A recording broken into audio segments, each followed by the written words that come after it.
हम लोग general insurance से हैं।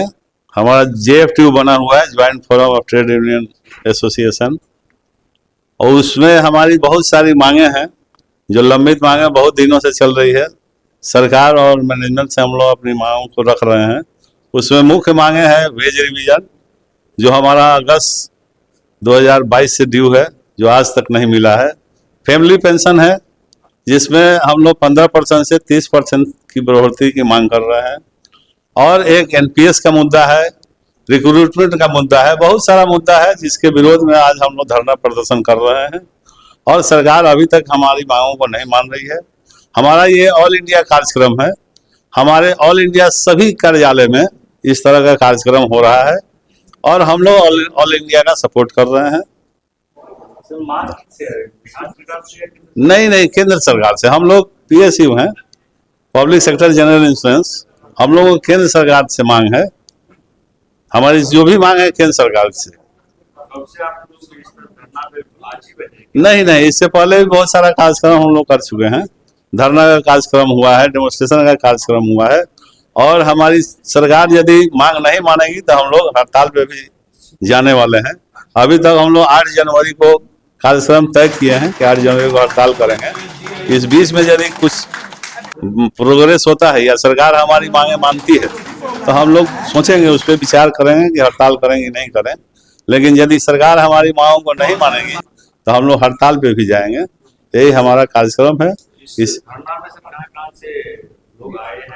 धरना में यहाँ बिहार, खासकर पटना के सारे कार्यालय, national insurance, United India insurance, oriental insurance और न्यू इंडिया के सारे लोग हैं धरना में। चूंकि अभी आप संख्या कम देख रहे होंगे, इसलिए कि धरना में हम लोग छुट्टी लेकर आते हैं। हाफ डे का धरना है। हमारे और सारे मित्र जो 1:30 बजे डेमोन्स्ट्रेशन होगा उस समय उपस्थित रहेंगे और डेमोन्स्ट्रेशन में भाग लेंगे। कितनी संख्या में है आप? पूरा माने बिहार झारखंड का एक कार्यक्रम हम लोगों का रांची में भी हो रहा है। रांची क्षेत्रीय कार्यालय है नेशनल इंश्योरेंस का। झारखंड का बार आश्वासन तो सरकार दे रही है कि हम आपकी मांगों को मानेंगे, लेकिन मान नहीं रही है। आश्वासन बहुत बार मिला, इसके बाद नहीं मान रही है, तब हम लोग धरना में बैठने का। सरकार से कि आपकी बात नहीं, उम्मीद तो है, उम्मीद पे दुनिया टिकी हुई है। हम लोगों को भी उम्मीद है कि सरकार हमारी मांगों को मानेगी। यदि देर आए दुरुस्त आए, हो सकता है कि देर से ही माने, लेकिन सही ढंग से मानेंगे, इस उम्मीद में हम लोग हैं। मैं सुरेंद्र कुमार सिंह, JFTU बिहार झारखंड का जनरल सेक्रेटरी। मेरा नाम डॉक्टर रुपेश प्रसाद हुआ, मैं निकोवा का प्रदेश अध्यक्ष हूँ। आज हम लोग हाफ डे धरना पे बैठे हैं, उसके बाद हमारा एक डेमोन्स्ट्रेशन होगा। हमारी लंबित मांगे हैं, 2022 से ही चल रही हैं, जो हमारा वेज रिवीजन नहीं हुआ है और हमारा जो कंपनी का जो पोजीशन है उसको मजबूत बनाए रखने के लिए जो हम लोग मर्जर की मांग कर रहे हैं। हमारा 14% NPS का डिमांड है और फैमिली पेंशन में बढ़ोतरी जो 30% होनी है वो, ये सारी मांगे बहुत दिनों से लंबित है। केंद्र सरकार से हम लगातार इसका डिमांड कर रहे हैं। आशा है, पूर्ण विश्वास भी है कि जल्द ही सरकार इस पे निर्णय लेंगी और हमारा जो संगठन है, हमारे जो कर्मचारी हैं, उनके लिए इस पे विचार करेंगी। धन्यवाद।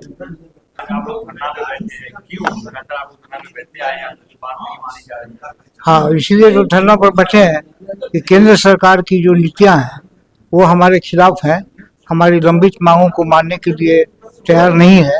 और लंबित मांगों में सबसे महत्वपूर्ण है वो जो हमारे यहाँ पर इंडस्ट्री में, उद्योग में जो वेज रिवीजन नहीं हो रहा है, जो अगस्त 22 से ड्यू है, उसके खिलाफ में मुख्य रूप से हम लोग बैठे हुए हैं। क्योंकि और भी हमारी मांगे हैं। क्या मांगे?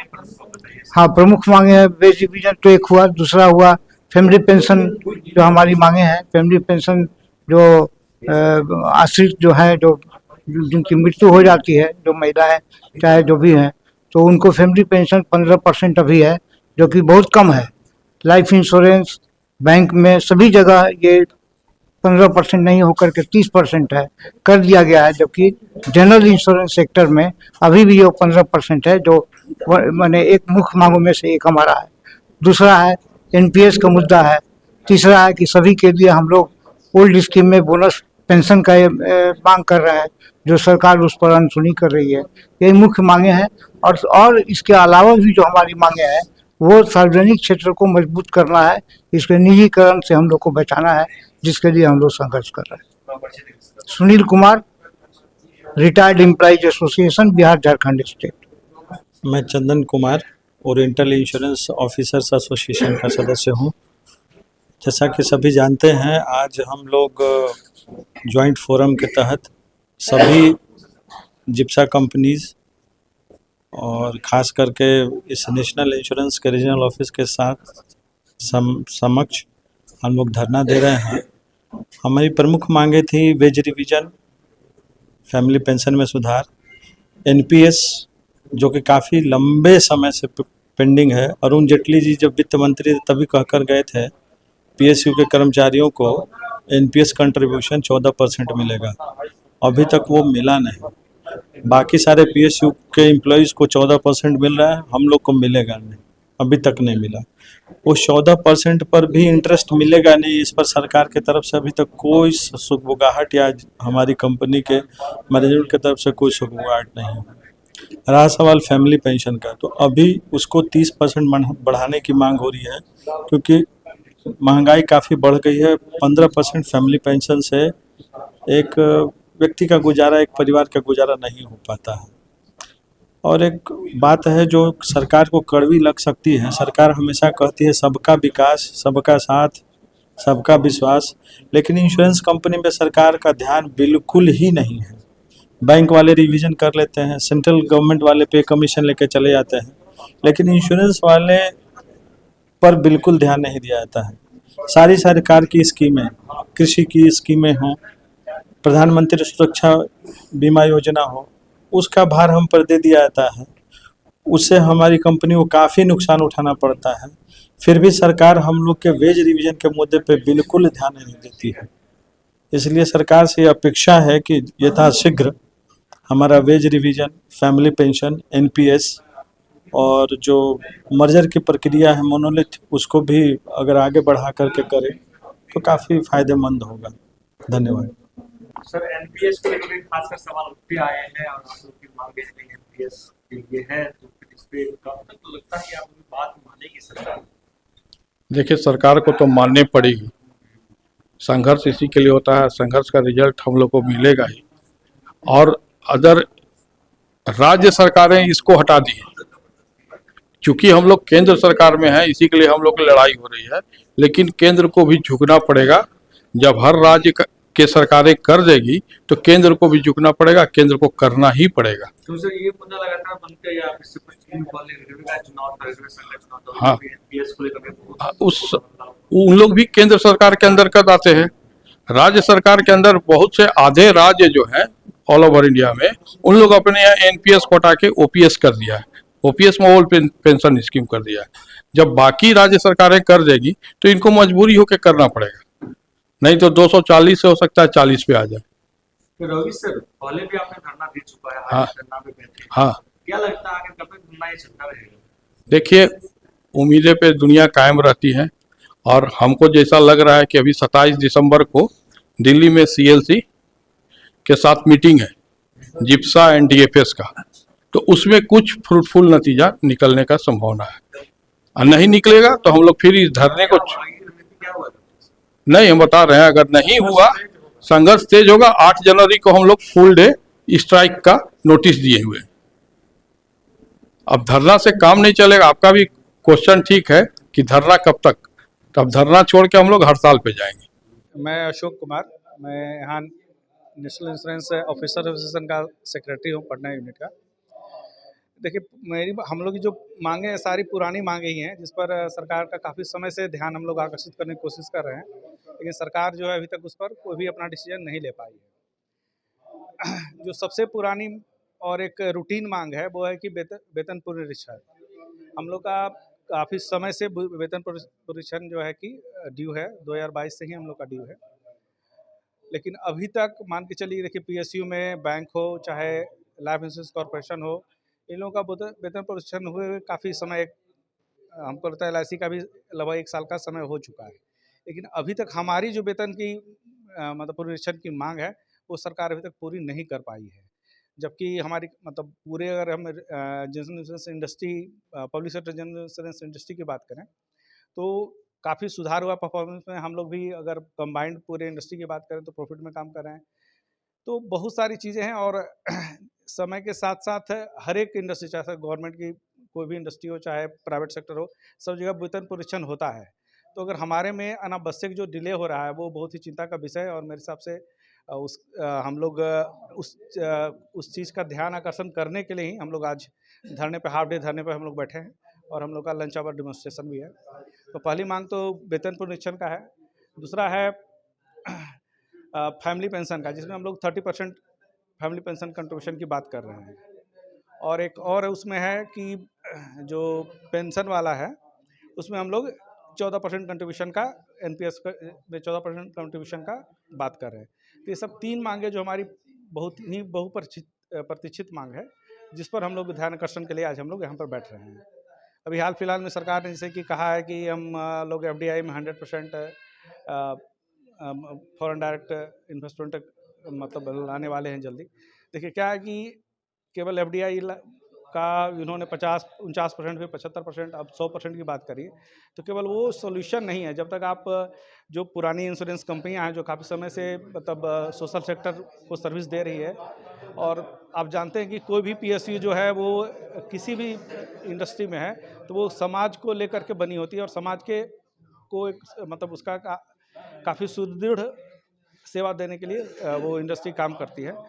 तो अभी सरकार जो बोल रही है कि 100% एफडीआई लाएंगे, तो मेरे हिसाब से उसका कोई मतलब कोई बेनिफिट होना नहीं है। केवल है कि किसी न किसी सरकार चाहती है कि जो पीएसयू है हमारी वो कमज़ोर हो, और पीएसयू कमज़ोर होने मतलब सोशल सेक्टर जो इंश्योरेंस है, सोशल सेक्टर का जो बेनिफिट है वो कहीं ना कहीं प्रभावित होगा। तो इस समय धरना प्रदर्शन, हाफ डे धरना प्रदर्शन और फिर लंच आवर डेमोन्स्ट्रेशन हमारा होगा। ये धरना चलता रहेगा जब तक कि हम लोग अपनी मांगों को पूर्ण नहीं कर लेते हैं, और हमें पूर्ण उम्मीद है कि इस फाइनेंशियल ईयर में ही अप टू मार्च तक निश्चित तौर पे हमारी धरना का जो हम लोग के साथी सहयोगी लोग मिल के ये जो कर रहे हैं, इसका फल मिलेगा, और जल्द से जल्द हमारी मांगों को सरकार पूरा करेगी। एनपीएस को लेकर के हमेशा से इस तरह सवाल उठते आया है, हमेशा इस तरह का बात आते आया है। आगे सरकार का मानना क्या है कि सरकार ये बात को मानना क्यों नहीं चाह रही है? सरकार की ओर से कहीं न कहीं ग्राउंड वर्क और भी मजबूत होना चाहिए, और जिसके आधार पे ही हम लोग को लाना चाहिए। जैसे एनपीएस अभी लाया, इसके बाद उसमें फिर कुछ त्रुटियां देखी गई, अब उसके बाद ये लोग फिर ओपीएस की बात कर रहे हैं जो कि अप्रैल से लागू होगी। तो पहले ये लोग बैठ के देख लें कि और जो जब भी कोई डिसीजन ले तो डाउनवर्ड्स लोगों से भी बात करें कि उनकी क्या मांगे हैं, और वो पूर्ण रूप से शोध करके ही डिसीजन लें, नहीं तो इससे सभी को दिक्कत होती है। आप पहले एनपीएस की बात कर रहे हो, उसमें हम लोग 14% कंट्रीब्यूशन की बात कर रहे हैं, अब ये ओपीएस की बात लाने की बात कर रहे हैं। अभी वो अभी कसौटी पे कसी नहीं गई है, उसकी क्या डिमेरिट्स है मेरिट्स है वो एक अलग विषय है। तो हम लोग की बात यह है कि अभी तो पहले जब तक कि एनपीएस है पहले 14% कंट्रीब्यूशन करें, और जब ओपीएस आएगी तब देखी जाएगी कि उसकी क्या प्रो एंड कॉन्स है, उसके आधार पर फिर हम लोग डिसीजन लेंगे। मेरा नाम स्वराज लाल है, मैं यूनाइटेड इंडिया इंश्योरेंस में ऑफिसर एसोसिएशन का general secretary, Patna region. Thank you. Sir पहले भी आप लोगों ने धरना दे चुका है, आज भी धरना है, आखिर ये धरना ही कब तक चलता रहेगा? सर मैं Rajesh Kumar United India officer association से बिलोंग करता हूं।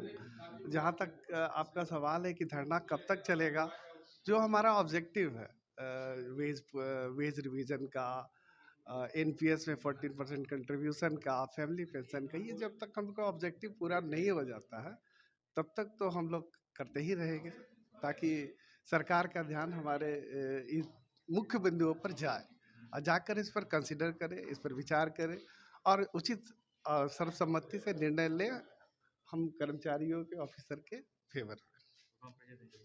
मैं Rajesh Kumar United India officer association से हूँ। दरअसल हमारी मांगे 2022 से लंबित है। वेतन पुनरीक्षण का सब संबंध है, LIC में हो चुका है, बैंक में हो चुका है, पहले होता था, बैंक का होता था, एलआईसी का होता था, उसके बाद हम लोग का हो जाया करता था। लेकिन सरकार की ढुलमुल रवैये से अभी तक नहीं हुआ है, इसलिए लगातार हम लोग धरना प्रदर्शन कर रहे हैं ताकि सरकार का ध्यान हमारे तरफ आए और हम लोग की मांग को पूरा कर सकें। हम लोग का केंद्र सरकार से है। केंद्र सरकार के अधीन हमारी कंपनियां आती हैं, इसलिए हम लोग केंद्र सरकार वित्त मंत्रालय से ही मांग कर रहे हैं।